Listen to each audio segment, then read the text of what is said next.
Good afternoon, everyone. I'm Deborah, and I'll be your moderator for this installment of Soft Week 2024 webinar series. On behalf of Caresoft Technology Corporation, I would like to welcome you to this Rise 8 webinar, Building a Software Delivery Organization for Mission Success. Now, I'd like to introduce our speaker. He is Bryon Kroger, our founder and chief of Rise 8. Bryon, I'm sharing the screen over to you. Thank you. Thanks for having me. Let me get my slides pulled up here. So, as she said, I'm Bryon Kroger, founder and CEO of Rise8. Prior to this, I spent 10 years in the Air Force as an intelligence officer, for 7 years doing targeting operations. For those 7 years, I had to use really terrible software. And so I spent the next 3 cross-training into acquisitions and trying to solve that problem for myself. And I became one of the co-founders of Kessel Run, served as the chief of operations there for 2 years. And I got out and started Rise8 to help other people replicate the success we had at Kessel Run and filling in some of the gaps that I saw. And since then, I have helped the government stand up several software delivery organizations. And that's what I'm going to talk to you about today. So what is a software delivery organization? We define them as organizations with the ability to get changes of any type into production safely, quickly, and in a sustainable way. And you might have heard the terms software factory or software refinery. And at times, these have become synonymous for the underlying technology. Our view of a software delivery organization is the people, the process, and the technology, all three coming together to deliver software into production. And I put an important note here, which is that production is not an arbitrary designation. It's the setting where software is put into operation for its intended uses by end users. So, and that's important because when we look at the thing that really matters here, a software delivery organization has one main goal, one purpose for existing, and that's to increase mission capability. We are not doing technology for technology's sake. We have to contribute in measurable ways to the mission. We're not a cost center. We have to be a value driver for the mission. And so we'll always be measuring software delivery organizations first and foremost on some mission metric that matters. Are they making warfighters more efficient, more lethal? Are they reducing the amount of errors? Are they able to do advanced aerial refueling and save fuel and provide more efficient missions? Those are the types of things we want to be looking at. And to get there, there are some other things we need to look at. These are called the DORA metrics. There's 5 that I'm going to lay out, but they're put out by the DevOps Research and Assessments Organization. They do research every year. It's the longest standing study on DevOps, been going on for over a decade. And they've identified these 5 key metrics. The first 2, lower lead time and increased deployment frequency, relating to your speed. Lower mean time to restore and lower change fail rates. Those relate to your stability. And then maintaining high reliability. So having speed, stability, and reliability are 3 predictors. And in their data, it's clear that these predict increased mission capability for organizations. In fact, organizations with high software delivery and operational performance are 2 times more likely to meet or exceed their mission metrics. And why does all of this matter? Well, we need to enable outcomes. When we talk about the military and the larger federal government space, senior leaders are focused over on the right. They're looking for what results can they generate? What are the impacts? And execution teams seem to focus on the left, resources, activities, and outputs. And there's often a very large disconnect between the output, the features that are developed, and the impact we were actually going for.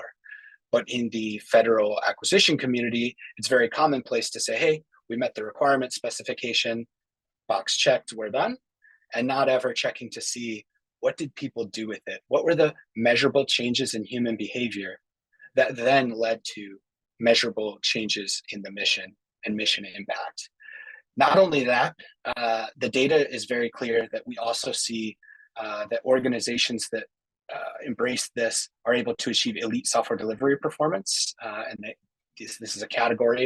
It involves shipping to prod as much as multiple times per day, lead times measured in hours, mean time to restore measured in hours, and change fail rates below 5%. We also see generative culture transformations, and with that, improved job satisfaction, organizational identity, reducing employee burnout, deployment pain, and rework, all of which contribute to the people experience inside of these organizations. And if you don't get that right, you don't have the talent you need. So it's a vicious cycle, but we can turn it into a virtuous cycle instead. So how do you get started? Well, I believe the first step has to be to establish continuous delivery. You have to establish continuous delivery first. And there's an organizational anti-pattern, particularly in organizations that value long-term strategic planning, to over-rotate on planning and alignment activities, but they don't have the underlying ability to ship code to production and validate their plans. So when we look at that DORA research that I mentioned, again, these are predictive relationships. We see that there's a lot of technical capabilities on the left. And over on the right, we see the increased organizational performance. We see in the green, the software delivery performance that I just talked about. And one of the critical linchpins that connects the technical capabilities to the software delivery performance, which again, is going to make you 2 times more likely to meet or exceed your mission goals, is continuous delivery. Now, continuous delivery is not about taking more risk. So we have a bad habit in the innovation community of telling folks, you need to take more risk, you need to be less risk averse. And the truth is continuous delivery reduces risk. It's less risky than the way we do business today. And you can see that in the chart on the right. Without validation, without continuous delivery, your project builds up risk over time, and that risk becomes exponential.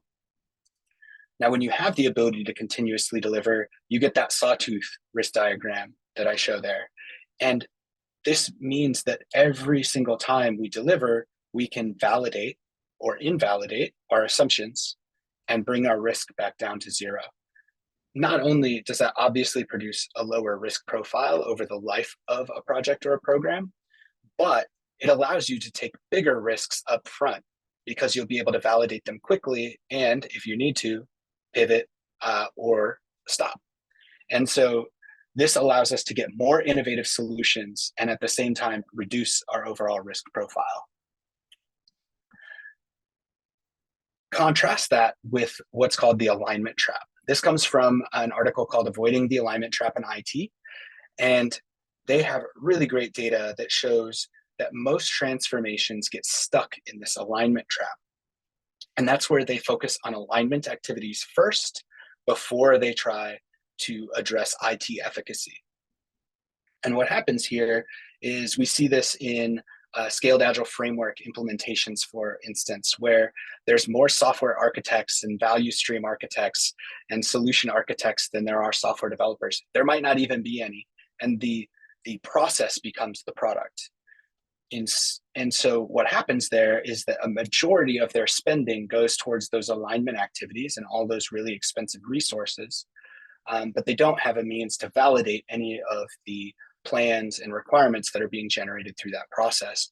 And by the time they're ready to execute, they don't have the finances or the organizational efficiency to lay down their path to production and get software into the hands of users. And so they actually get stuck in that upper left quadrant and there's no way out because they don't have the resources and they don't have the organizational efficiency. The way that we approach transformation and that we recommend folks in government do this is to focus on IT efficacy first, establish continuous delivery first. I don't even care if the first thing you ship is valuable or not. It'd be great if your first app is valuable, don't get me wrong, but even if you can just ship a Hello World app to production with a full authorization to operate, if you can do that, you now have the means by which to establish rapid feedback loops, test your assumptions in prod, and quickly get capabilities into the hands of warfighters and other end users. And so that allows us to go into the well-oiled IT space where you see they have increased percentage points in their 3-year growth rate. And then that frees up the capital and the resources, as well as establishes those feedback loops to find great product market fit or to find a way to solve mission problems in our case, and get into IT-enabled growth, where our IT spend is actually reduced, and yet our growth rate is increased, our ability to produce mission outcomes is increased. And another way to look at this that I think is important is you are going to get things wrong. We know in this modern cloud native world, even the best designers on the planet for existing projects where they're iterating and providing new features, they get it wrong 2/3 of the time, depending on the industry studies that you look at. And for R&D, they get it wrong 90% of the time. We just can't assume that we're going to be right, especially if we're thinking we're going to be right 5 or even 10 years into the future, like some government IT projects. And so instead, we want to be able to quickly cycle through those errors, those things that we get wrong, and find the really positive discoveries. But as we do that, we need to minimize tail risk. This is what Nassim Taleb calls black swan farming. And the idea here is that when we establish continuous delivery, the cost of being wrong is greatly reduced.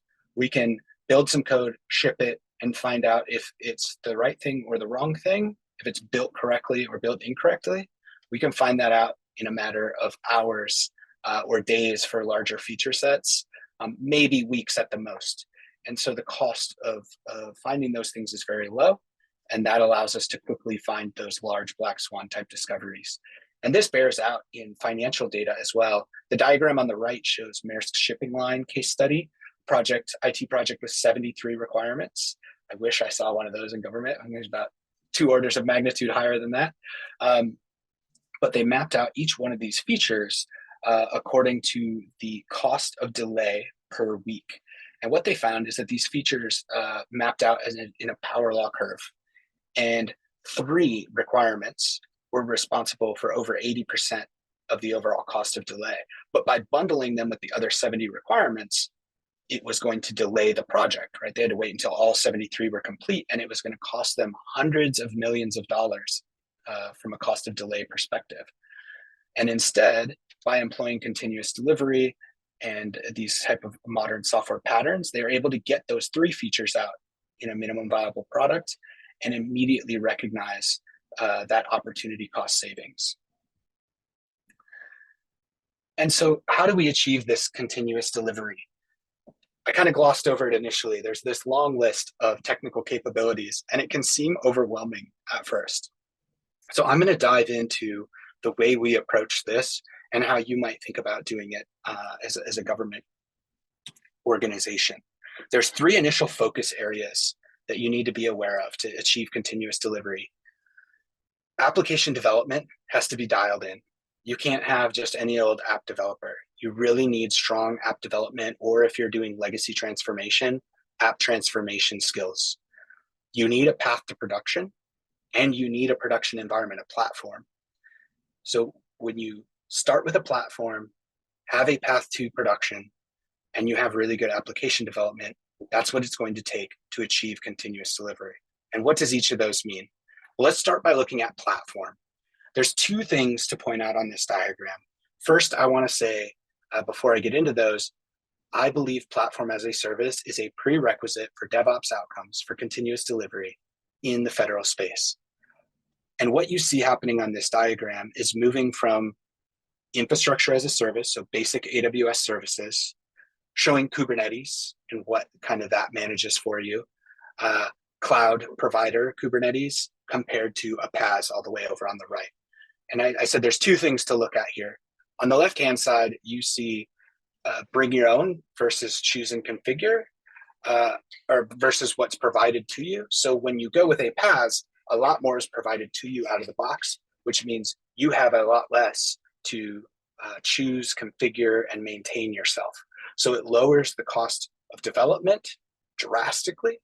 And we also see lower cost of operations, despite the fact that PaaSes come with license costs. So the FTE cost to build and maintain a PaaS is way, way higher than the license cost of most PaaSes. Now on the right, you see a different look, which is in the federal government. In order to deliver our applications to production, we're subject to FISMA and the risk management framework. And as a part of that, we have to implement RMF controls. Now, when you're dealing with an opinionated PaaS, you can have as much as 90% of the RMF controls satisfied, meaning the application teams, the delivery teams, are responsible for a much smaller subset. So not only do they not have to worry about building out their own Helm charts and worrying about how to manage their containers, they also don't have to worry about implementing a ton of RMF controls. And if you're looking at that from an enterprise perspective, it also means that you don't have 1,000 application development teams all recreating the wheel and doing the same work, the same controls over and over and over again. So by centralizing that and providing it as a service, you minimize not only the development and operational burden, but also the compliance and security burden. Once you have that platform established, let's say you have your platform as a service and it's in your FedRAMP moderate, or maybe you have a IL6 secret level defense environment, you need to establish a path to production to get there. A lot of folks have been focusing on the pipelines here, but the truth is that's only one small component of what you need. So those release pipelines are certainly important. But you also need to build quality and security into the build phase and the build environment itself. So if you have code that has data protections on it, you need to protect those appropriately, not just the software running in production, but also the development environment and the build process. And then one thing that's really important here is we have to satisfy these RMF controls. And we want to shift left as far as we can on those. We don't want to build the software and then go do controls implementation at the end. And so if we have a good agile security requirements management process, like the one we usually implement with a tool called SD Elements, we're able to inject those controls that app teams are responsible for, right? Because they're inheriting controls from their underlying platform as a service. But we inject those controls into their backlog, and they're able to complete them throughout the course of development, so that when they're ready to deploy, an ATO is their body of evidence for their ATO is complete, and it is high quality, and it virtually assures that it gets assessed and authorized in a short time frame. And then we also want to build quality and security aspects into our talent management, our actual deployment pipelines, and in our operating environment, including continuous monitoring. So now you have this platform and you have a path to production, right? You've built out a platform as a service, you have your pipelines, and you have this continuous ATO framework in place to satisfy all of your compliance requirements. Now you have to build the software to deploy on there, the thing that actually moves the needle on the mission capabilities and drives mission impact. And one thing we like to emphasize first is to start with small, balanced teams. So we believe that product design and engineering should be on every single delivery team. They account for mission, users, and architecture, respectively. And that helps us create the best outcomes with the least risk. And we often see, particularly in the government space, design is thought of as making things pretty, or UIs, or a phase that precedes development. But we view it as an ongoing capability as part of delivery, that we're always doing research on what we need to build next, user research, that we are testing what we recently delivered. And based on those two items, we're building the designs for the next sprint for engineering to implement. And so when you combine that with product management, which I want to distinguish from program or project management, we start to see some magic happen. And the issue that you're probably going to run into is most of your internal organic development teams, as well as your contractor base, don't have a lot of these skills that I'm talking about. And so one pattern that we found particularly successful to gain those technical capabilities on the left is through pairing. So our model, and this is a model that you could use, although I'll tell you, you need to hire for this type of talent. You can't just take anyone and have them coach somebody for 40 hours a week. Pair programming, pair design, pair product management is very exhausting, and it requires a particular set of soft skills, not just technical excellence. But when we get into these engagements, we turn the dials up to 11 on not just agile processes, but also these technical capabilities and things like test-driven development, for instance. And so we'll pair product, we'll pair design, and we'll pair engineering. And together, we'll work on all of these technical capabilities while building real software for real users in real production environments. And our goal with any customer is to get an app from idea on a whiteboard to live in production with end users in 180 days or less. And usually, in environments that you're familiar with, you should be able to do it in half that time. And we've been pretty successful, and we've seen others have success employing these patterns and achieving those same timelines. And then within the first year, we want to get those teams into a delivery cadence where they're delivering at least weekly after that. And so we're teaching them not only these technical capabilities, we're not only building real software for real end users that creates real mission impact, but then we're teaching people what it's like to have a product in production and understand those feedback loops and how the role of design, product, and engineering has to change once you have a product that you're supporting in operations, but still continuing to develop. And that's a really important skill to learn as well.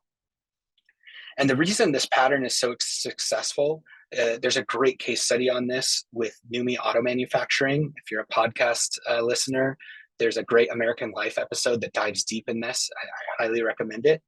But the idea was that Toyota wanted to enter the American car manufacturing market, and they partnered with GM to do it. GM gave them their worst performing plant in the United States, the Fremont Assembly. It was so bad, people were drinking and gambling on the job. They were sabotaging vehicles, sealing up Coke bottles and doors. I mean, just the worst culture you could imagine. And GM told Toyota that they would help them take on the union, and Toyota decided that wouldn't be necessary. Instead, they took those employees out to Japan into a working Toyota production system and brought them back. And within 3 months, it was the highest performing plant in the United States.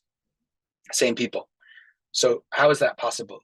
A very Western way of looking at this is, and you see this in the military in particular, what I'm used to is we'll give people a bunch of computer-based training that tells them what their culture should be and what their values and attitudes should be. We basically tell them how they should think about the world and then expect that to change their behavior. But what Toyota did, and what this model that I've talked about that we use and that you can use employs, is this new model of we change behavior to change thinking. In other words, we don't send you to a bunch of agile training and get you agile certifications. And don't get me wrong, those things can be valuable at different times in your professional development journey. But really what we want to do is say, come and work with us in a different way. And when you see the results of working in a different way, when you see the results of implementing those technical capabilities that I mentioned and the platform and the path to production, when you see that, when you see an app go from idea on a whiteboard to live in production in 40 days, which is one of the shorter ones that I've seen, and you see the warfighter's reaction and you see the mission impact, that will change your values and attitudes. That will change the culture. And by doing this and employing this pattern, you can not only change the culture at the delivery level, but then once you have several applications, you could go up a level. Now you have a software portfolio, same thing, pair in on that, show you how to work in a different way. And when you see the results of managing a software portfolio in a different way, that will change your culture and your values and attitudes around it. And I'll talk about how we do that as well. That's got a lot to do with getting aligned. So you remember this graphic that I showed you? We talked about the alignment trap, right? And you get stuck there. But alignment's not all bad. You still need alignment to achieve IT-enabled growth.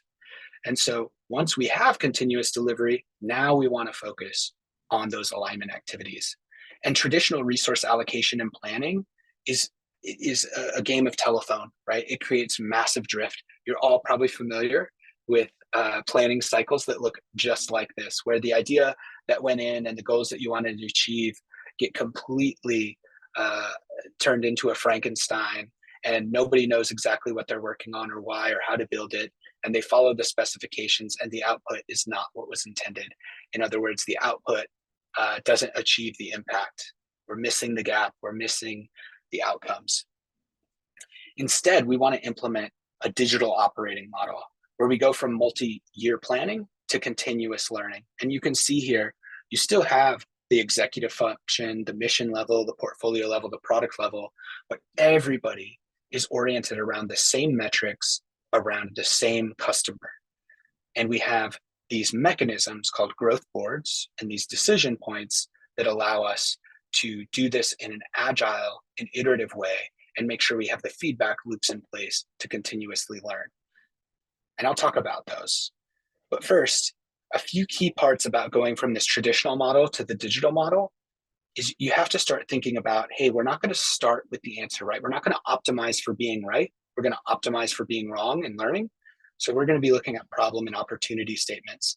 Instead of the customer on the periphery, we got a big requirements document staffed through the Joint Requirements Council, and we'll see you in 5 years. We put the customer at the center, and we're always communicating with them and always looking at the metrics that matter to them. Instead of being solution-led, we want to be evidence-based, right? We have a path to production. We get to see if what we built was the right thing or the wrong thing. And based on that evidence, we'll decide what to do next. Instead of being process-driven, we're learning-driven. And we start to eliminate a lot of that waste and gain precision and accuracy. And as I'll show, the silos and the opacity goes away, and everyone can be held accountable through clear alignment mechanisms. And I'll talk about those in the form of growth boards today. So we have those 3 areas to get continuous delivery going, but underneath that, to gain alignment, there's 3 core practices I'll talk about: value stream mapping, domain-driven design, and goaling. Now, I'm only going to be able to scratch the surface on these. If anything, it's a jumping off point for further research, or if you want, reach out, and we can have a conversation about it. But before you say, wait a second, I can't do this, if you're in the DoD, for instance, you might say, I have the acquisition frameworks that I have to follow, and I have to, do JSIDs and PPBE and the DAS. And these things can all satisfy the intent of every one of those processes. And I've even mapped it out here to make it look very much like what's in the FAR for acquisition frameworks. And you can see that JSIDs, a lot of what I'm going to talk about with value stream mapping, domain-driven design, and goaling, it meets the intent of the JSIDs process. And by the way, if you're wondering, with previously it was Section 804, and now on the software acquisition pathway, this is 100% supported by policy and guidance. And then when we move into scoping out a project, doing a delivery or discovery and framing, delivering our MVP, and then iterating forever, those line up with the standard acquisition milestones that you might be used to seeing. And so even though these things have new terms, they're all trying to accomplish the same objective. The difference is, again, we've moved from that traditional approach to a more digital approach, from strategic planning to continuous learning. And to just kind of bound this, I'm going to use the improvement kata, just an easy way to describe what's going on here, but we'll talk about it in terms of the 4 steps of the improvement kata: understanding the direction of the challenge, understanding the current condition, establishing the next target condition, and then conducting experiments to get there, and then continuing to set new target conditions. So we've already kind of talked about, like, hey, there's this big mission problem that we have to solve for, right? That's step 1. But the step that's often missed is understanding the current condition. We either spend so much time doing this that by the time we complete it, it's stale. So this would be like a mission thread mapping activity that takes 4 years to complete, by the time of which the mission has changed, or it's not done at all. But understanding the existing mission workflow and then underneath it, the IT architecture is very important. So value stream mapping or theory of constraints can be really great guides for you here. Underneath that is the technical layer and domain-driven design, which also, just like value stream mapping, can be employed in a waterfall way. We want to employ it in an agile way. And so looking at practices like event storming to map the as-is architecture. So now we have the as-is mission value stream, we have the as-is architecture, and then the second part of domain-driven design is designing the to-be architecture, including that platform and path to production that I talked about. But to decide what to do next, we have to establish the first target conditions, and that's really goaling.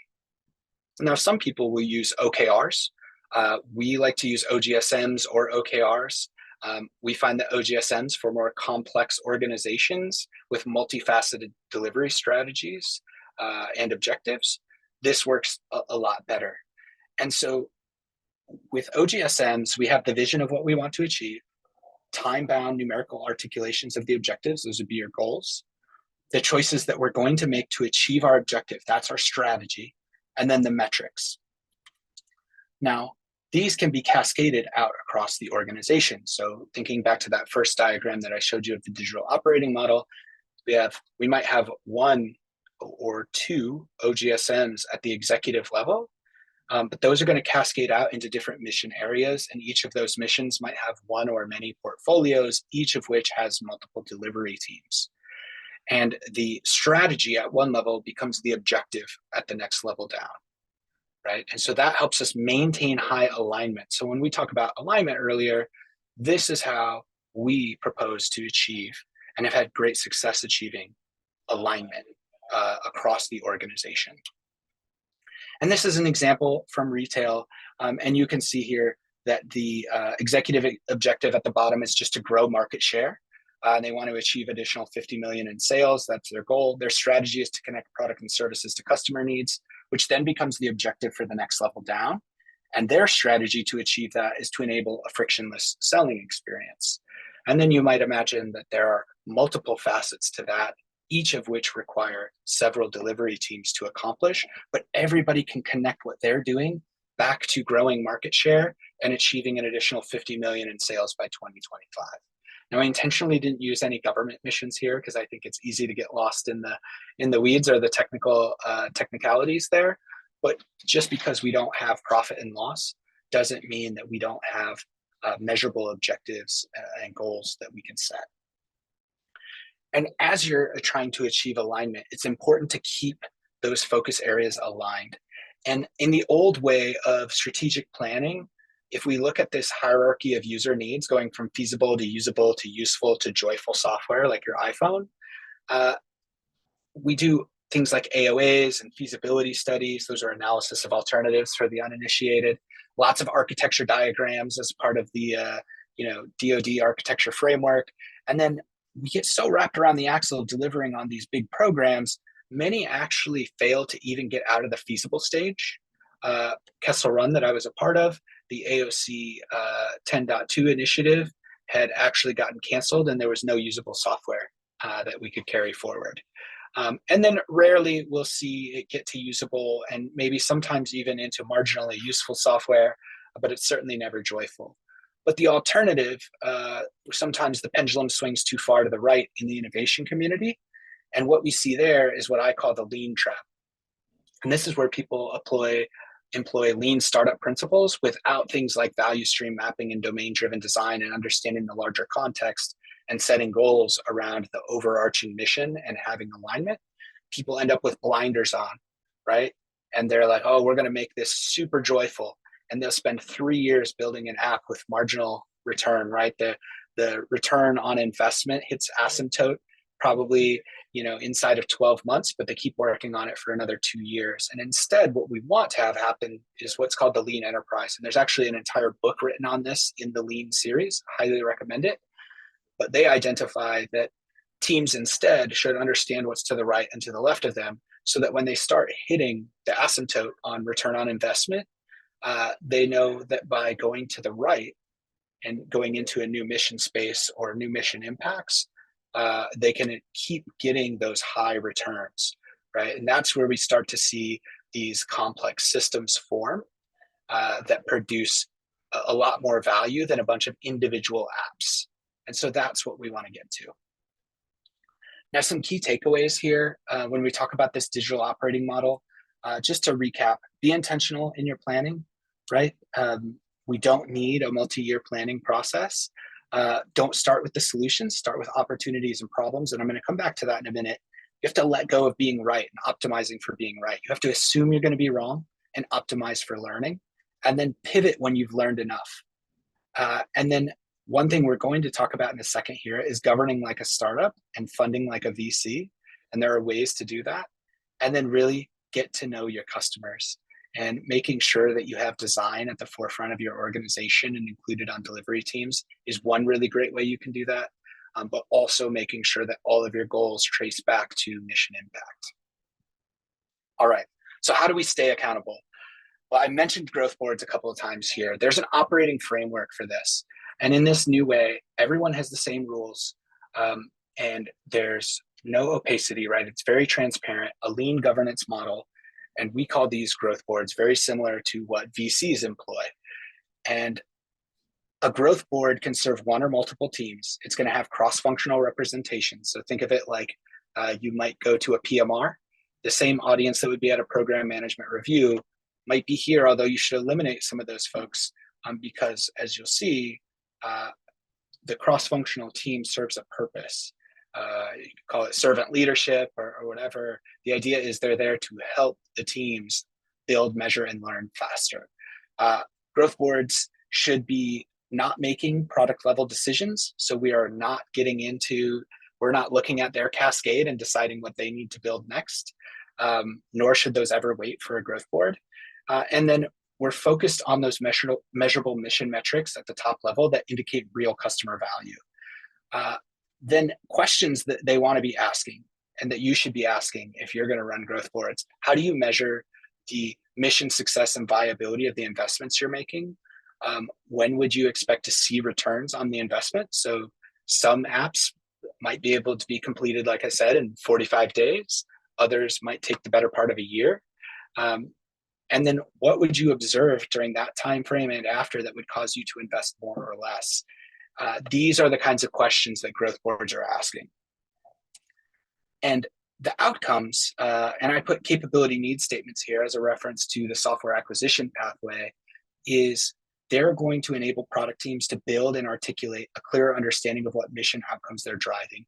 One common thing we see when folks first start on their user-centered design journey is they're talking to an end user of a single piece of software that's part of a much larger mission thread. And if you're familiar with theory of constraints, one of the primary lessons from Eli Goldratt's The Goal is that it is very common to locally optimize and globally de-optimize or achieve no global optimization. And so we want to make sure that, yes, we are practicing user-centered design in what we're building, but that's also aligned to the mission impact we're trying to achieve at the global level, whether that's the commander of an air operations center or the joint force commander in a task force. We have to make sure that we're aligning those two interests. So it's not one or the other, it's both. And then teams are better able to articulate the warfighter outcomes they're working towards. So we know the mission impact, but what are the changes in human behavior that are going to achieve those impacts? And then leadership has a better understanding, and they have opportunities then to provide feedback and guidance, good feedback and guidance, and increase the alignment. And then I'll go quickly through these parts. Teams need to have a shared understanding of what success looks like. The cross-functional support ensures that blockers to progress are being removed more efficiently. I said earlier, there might be some people you need to get off the cross-functional team. If the cross-functional team is creating blockers, they're not good fits and you should get them out. No bones about it. But the folks that are left are there to, if it's a security person or a contracting officer, their goal in life, the thing they're measured on, the thing their performance report comes back with is, did you remove blockers to progress and create conditions for success for these teams? So what's contracting's role? Unblock progress. What's security's role? Unblock process or progress. And those are the things we have to continually focus on. And then it also gives us the ability to change direction sooner and more objectively. And one fundamental thing I want to highlight here is that we should be funding teams and problems, not ideas and solutions. And I know that probably sounds backwards because everybody's clamoring in the innovation community to buy solutions, buy solutions, buy solutions. We want to find a problem in a team to solve it. Now, they might have a solution that they can bring to the fight, but the way we should approach it initially is from a learning perspective and know that the solutions are likely to change as the teams learn, including when we onboard commercial capabilities. And then the growth boards should be part of this learning journey, and it can't be skipped. You need these. And finally, to close out here, if you're going to go on this journey of establishing continuous delivery, increasing alignment, and then holding teams accountable and achieving mission outcomes, you're probably going to need help. Just like Toyota and GM joint venture, right? They took those employees into a working Toyota production system. You need your equivalent of that. And so if this is a software delivery organization that I have pictured here, you can see it's a time-phased version of, you maybe have digital airmen that you want to train to code, or super coders in the Space Force, or I know the Army is also focused on coders. Coming in from boot camps, joining a team, building and shipping software for real, and graduating to become autonomous teams. And similarly, the leadership for that organization going through that same journey. Find an industry partner that can help you with that. Not just folks that are going to sell you agile or safe or a bunch of processes, but the people that can pair with you one-to-one and transform culture through doing. That's the critical key to success that we've seen repeated over and over, not only in the organizational transformations we've been a part of, but the other ones we've observed in the space as well. And there's maybe two areas to think about: align and allocate, and then deploy and operate. And so when we talk about the software delivery organization model for us, on the left-hand side there, we're talking about leadership and portfolio level coaching. But again, not traditional consulting. Don't look for somebody that's going to come and give you a bunch of PowerPoints. Find somebody who's going to come pair with you one-to-one and teach you how to manage a portfolio, teach you how to implement team topologies, teach you how to do value stream mapping and domain-driven design. Do it right alongside you, not delivering you a bunch of PowerPoints about how you could do it, but doing it for real, learning through doing and transforming the culture that way.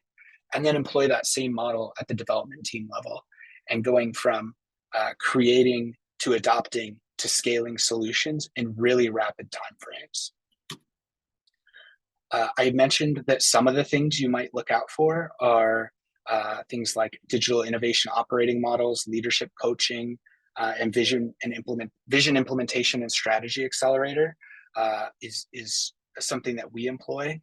But the idea here is making sure you're employing that value stream mapping, domain-driven design to set the context for what delivery teams are doing.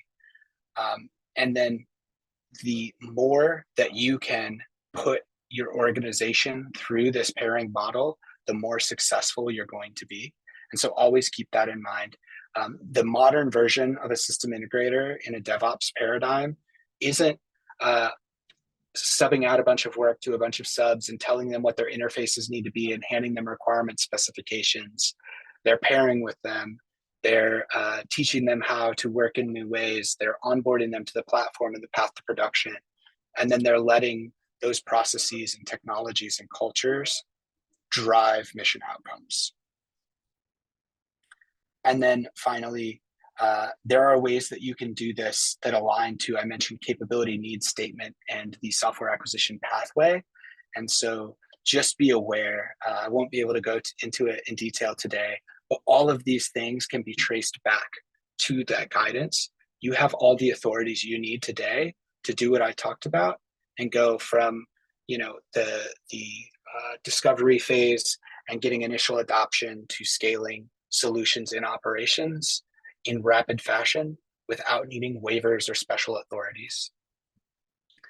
And at the end, you could build yourself a software delivery organization, move here from left to right, and eventually graduate and have your own software delivery organization at scale. All right, that's all I have today. Ended right on time. Have time here for questions. Thank you, Bryon. And we really appreciate you speaking with us today. And now we can start the Q&A. As I've noticed, a few questions have popped up in our Q&A pod, so I'm going to go ahead and ask you a few. The first one is, how do you ensure security and compliance in a continuous delivery model? It's a great question. So there's a few things. First, I will say we have a lot of resources that'll go in depth on this. I won't be able to do it in a short answer here. But two things on the compliance side. I mentioned architecting for continuous ATO, and I just didn't have time to go into continuous ATO today. But two important things. One, you want to make sure that you're maximizing NIST control compliance, NIST control all the way up the stack. And so what you want to do is you want to, let's just say you're going to build a cloud native platform and ship apps on it. So you have your organization controls, you're going to have your AWS controls, then a platform layer, and then your app is deploying on top of that. The more opinionated you can make your infrastructure and platform layer, the more controls you're going to be able to inherit. So those applications then are able to move faster because they're responsible for less. Now, the trade-off there is that also means they have less flexibility, right? It means they have very tight guardrails, but the trade-off we find is almost always worth it. There's very rare instances where people need that additional flexibility. They might want it, but they don't truly need it. And they're able to move so much faster with such a high degree of compliance that the trade-off is worth it. Now, that's on the compliance side and making sure you're meeting all of your FISMA requirements in particular. Um, then on the security side, I would say, we tell everybody to shift left, but the truth is nobody's going to shift left on anything until we give them space to. So when you free up all of that compliance burden that I talked about, and you make the path to prod smooth so that when they have code that's ready to ship, they can ship it. Now they're not running around with everything on fire, like a chicken with their head cut off. And they're so focused on every fire that they have to put out, they can't actually be proactive about security. Now you've created an environment. We see this in the DevOps research and assessments data that I mentioned at the top of the talk.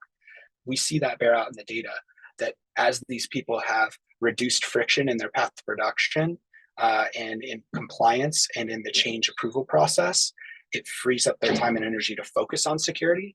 Now, then the fact of the matter is you have to get them to focus on it. And we do that through alignment.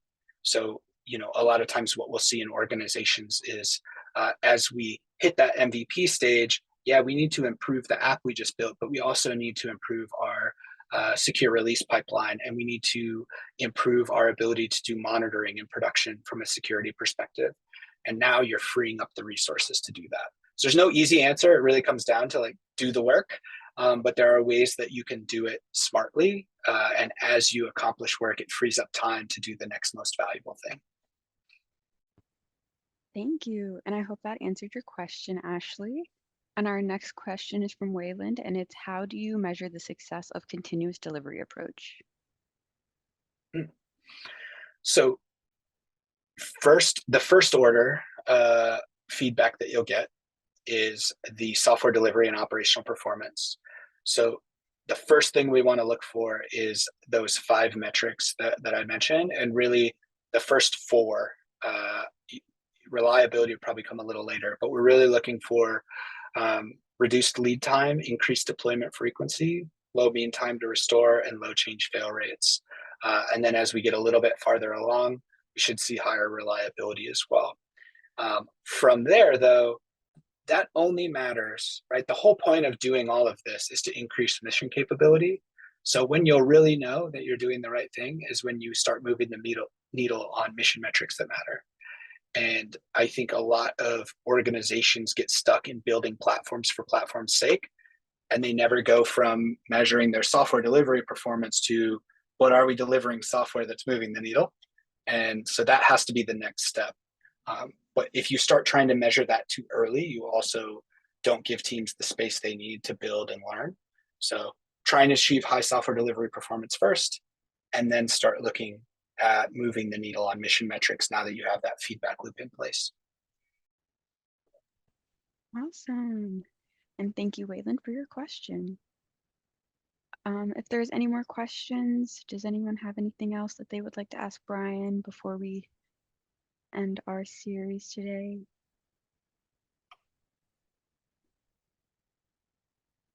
All right. Thank you. I'm gonna go ahead and share my last slide.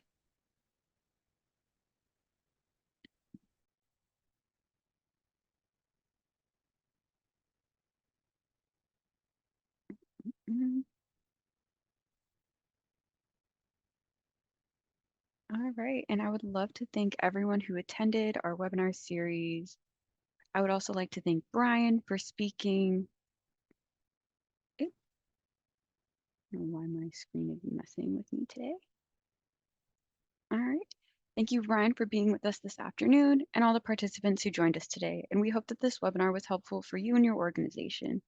For more information on Soft Week 2024 or access to other installments of our webinar series, please visit our website at kara.io/soft2024. And if you have any further questions or would like to request any more information, please feel free to contact us via the information on this slide.